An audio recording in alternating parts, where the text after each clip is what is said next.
To approve the minutes. Approved by Blex, seconded by Murphy. All those in favor signify. Oh, any discussion? Seeing none, all those in favor signify by saying aye. Aye. Post same sign. Minutes are approved. We will open the hearing on Senate Bill 366. This comes from the Senate, removing the requirement of underground storage tank operating permits obtained annually. So, Mr. Hamilton, explain this bill. Thank you, Mr. Chairman, members of the committee. The substantive change made by this bill, it's really small, blink and you'll miss it. The chairman covered it just by reading the short title itself by striking the words "an annual" on lines 20 and 21. But Senate Bill 336, as amended by the Senate committee, it would amend KSA 6534-135, and that concerns the training and requirements for underground storage tank operators. Under current law, those operators must demonstrate that they have completed the training required by the Department of Health and Environment to obtain an annual permit. And so again, in lines 20 and 21, the words "an annual" would be stricken and replaced with the word The Senate committee inserted the words "or renew" after the stricken language for clarification. And then additionally, the Senate committee repealed KSA 6534-130, and you can see that in line 28. And that statute concerns retroactive reimbursement from the above ground fund and required all reimbursements under this section to be paid prior to May 1, 1993. So from what I understand, the point of that statute resolved itself back in the early 90s. And so the senators were looking through the act and thought, why do we have this here? Let's just go ahead and repeal it. And so that's why that was added in. So Senate Bill 336 would become effective upon publication in the statute book. With that, I'd be happy to stand for any preliminary questions. Any questions for Kyle? Seeing none, thank you. Heather, do we have a fiscal note? Thank you, Mr. Chairman. There is a fiscal note, but it is with no fiscal effect on the Kansas Department of Health and Environment. Those ones we like to have. Okay. Any other questions for Heather? Seeing none, we will now have our first proponent. Up first is Kate Gleason, Deputy Director of Environment for KDHE.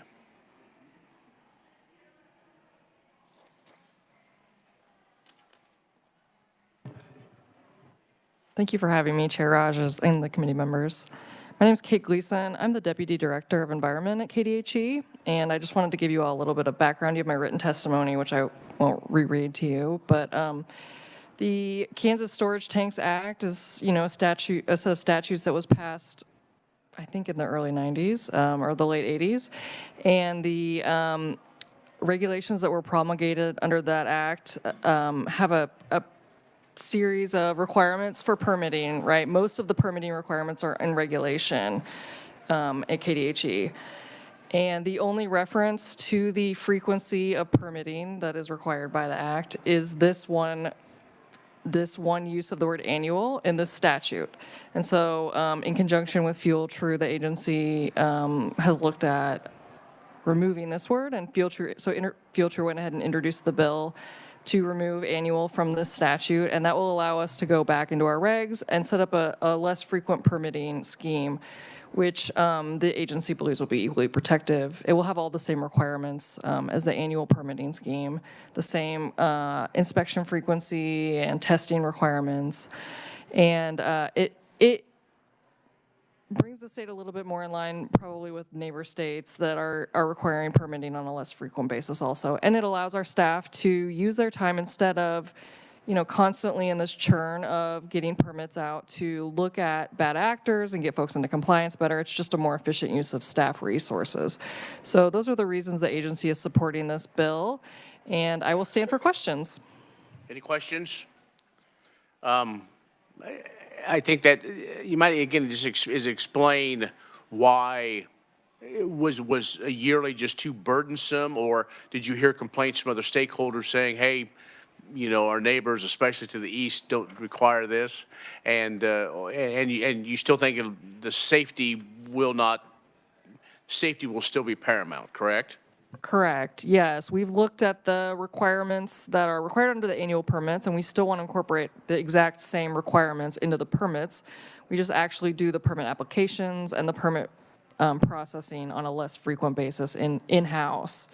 So those, and to get to the earlier part of your question, both of those are reasons for us to advocate for this. We are having a tough time keeping up with the permitting load, to be perfectly honest.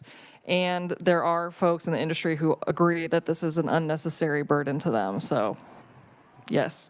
Okay, so then two other questions, and I'll get to others. Okay, so how many years does the permit, last, if you will, and what does this mean for the program? Because I'm assuming if you're going to be permitting every 3 years or renewing these permits 3 to 5 years, you're not charging a fee then those other years. So even though the fiscal note said there's no impact, so maybe explain that so we have a understanding. Is that a different funding mechanism for these to pay for these permits? We are looking at doing every 3 years, probably, although, we are waiting for this bill to go through before we put sincere work into regulations and making that change. We're just looking at changing the fee structure, right? Instead of, right now, currently, underground storage tanks, the permit costs $25 a tank. So on an annual basis, it's $25. Now with this, new scheme, we can just do $75 for 3 years. We're not going to change the cost to the tank owners. We'll just reshuffle the math on that. Okay. Other questions? Representative Younger? Thank you, Mr. Chair. How many permits do you have to issue a year then? And then how big is your staff to do this? I believe, and I'm going to look back and see if I get a nod when I say this, that they're processing about 1,000, 2,000 permits a year. So it's a significant number, and the permitting unit, I believe, has 4 folks processing permits, but it's also the unit that does compliance. So when we sidetrack them doing permits all year, we really lose out on the ability to do compliance. So. Other questions? Representative Gardner? Thank you, Mr. Chairman, and thank you for your testimony today. If we pass this bill out, will this either help or hurt your ability to respond to underground tanks that don't meet the safety standards that are set by your department? We are hopeful that this will improve our ability to respond to tanks that are out of compliance for the same reason, which is that it will hopefully free up staff time to spend on that. Again, the reporting frequencies and the reporting requirements will be due at the exact same frequencies to us, so it's just a matter of the actual permit frequency, right? All the requirements will remain the same. They'll just last longer before we look at them again. Okay, thank you very much. Thank you, Mr. Chair. Other questions? Saying none, thank you. We'll retain just in case if we have questions at the end. Thank you. Okay, thank you. Up next, Brian Postler of True Fuel, the independent energy and convenience folks. Brian, welcome to committee. Thank you very much, Mr. Chairman, to the committee members for hearing my testimony today.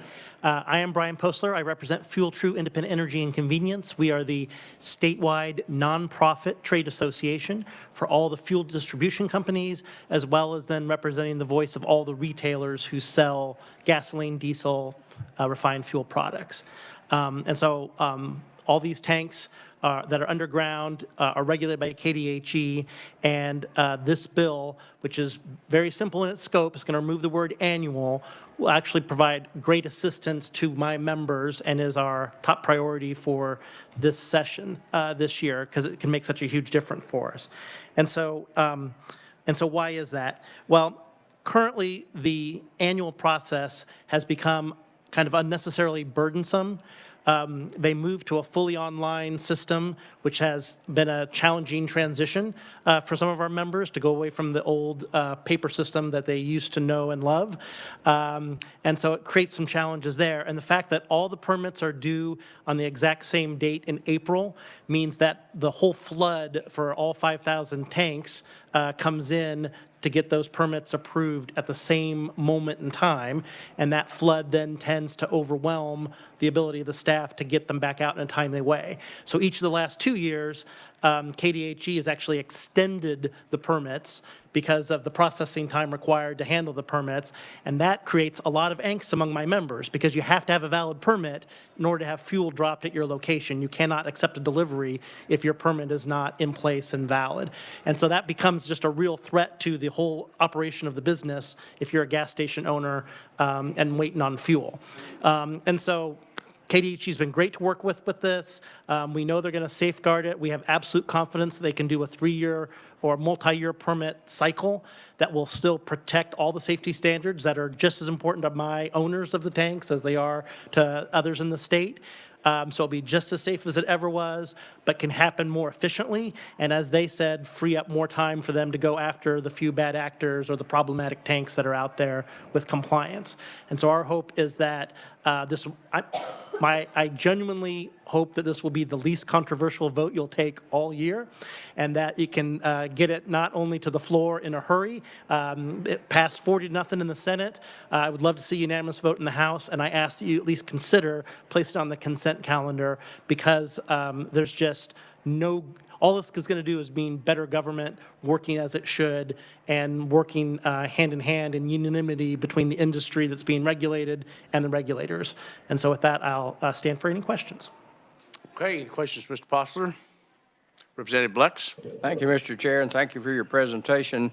Do you know, and maybe that was a question for KDHE, is this going to be a staggered event, or in 3 to 5 years are we going to have another 8,000 all due at once? How's that going to work? So that is definitely up to them. They'll be the ones that write the rules. My recommendation that I gave to them is that it seems like it would make sense to have like 1/36 of the tanks every month over a 3-year period.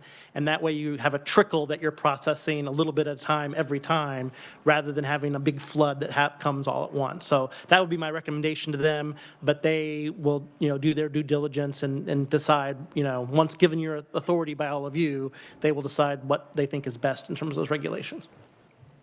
Maybe a follow-up, Mr. Chairman, to have KDHE maybe address that, if what their intention is or how they intend to rectify it. Yes, that's exactly what we intend to do, is to have it on a rolling basis so that we're not getting them all at once. Okay, thank you for that. Thank you. Per company or per alphabet or how? Do you know yet? The reason why I say that is I'm afraid at this late date in the legislative session when we all gather to find more information, that would be a question that some of us may get asked. That's absolutely a great question, and we have talked about it. I don't think we're ready to say exactly how we'll do it, but we will not make anyone's permitting period shorter than a year, as we make this transition. So we'll figure out a way to try to do it as fairly as possible.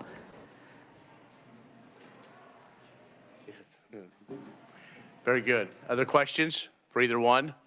Representative Fairchild. Thank you, Mr. Chairman. Reading through this bill, I don't really see where it gives the KDHE the authority to determine the licensing and the staggering and all that. So I'm just wondering, where is that actually at in the bill?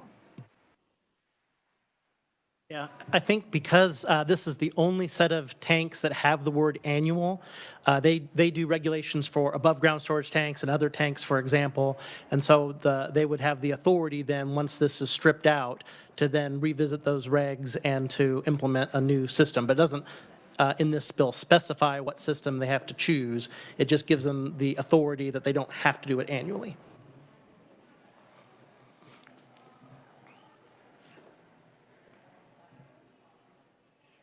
Have the revisor Hamilton kind of speak to this, to your concern, and I understand what you're saying. So, Thank you, Mr. Chairman. I was just going to note that in the underlying Storage Tank Act, there is a separate section for the rules and regulations. It's relatively long, so I can't immediately point out a specific provision, but that's where it would come from. It wouldn't be probably from the language in this bill itself where they get that authority. thank you. Other questions? Seeing none, Thank you both. Are any other proponents of this bill? Seeing none, is there anyone wishing to testify as neutral to this bill? Seeing none, is there anyone that wishes to be in opposition of this bill? Seeing none, did I miss anyone? They're still talking out there. You know that? I still, anyway. Okay. So, what's it? I know. That's why the outside speaker's on. Okay. So with that, we will close the testimony on Senate Bill 336. Committee, we will plan on final action on this bill on Wednesday. Yes. So, and hopefully our rest of our committee will be here. Okay. So speaking of that, next week we are not scheduled to meet on Monday, and either on Tuesday. That's kind of a call of the chair. We were kind of waiting for some things to develop, and right now our next meeting will be Wednesday. We will have a hearing on House Bill 2800. That is dealing with some conservation funding. That a bill that we received kind of late is why we have it. It has been assigned to us, dealing with county participation to local conservation districts. And also, we were also assigned House Bill 2816. It was read in yesterday. Well, it was read in today, but we brought it into appropriations yesterday, dealing with kind of livestock protections, crudely known as the ag-gag law, that once it's assigned to us, we will have a hearing hopefully next Wednesday. And to get that moved forward, there's a court case is why some changes need to be looked at possibly.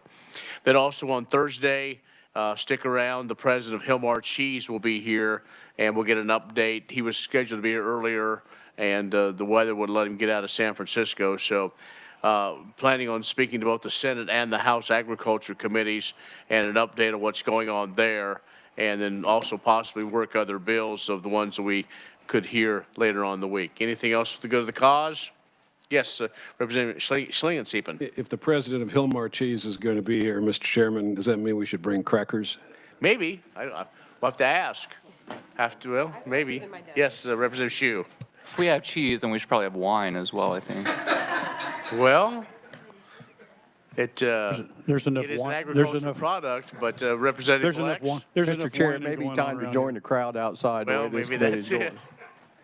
Okay, with that, have a great weekend, and thank you for your attentiveness today. Let the record show this is the shortest meeting of this committee this year, less than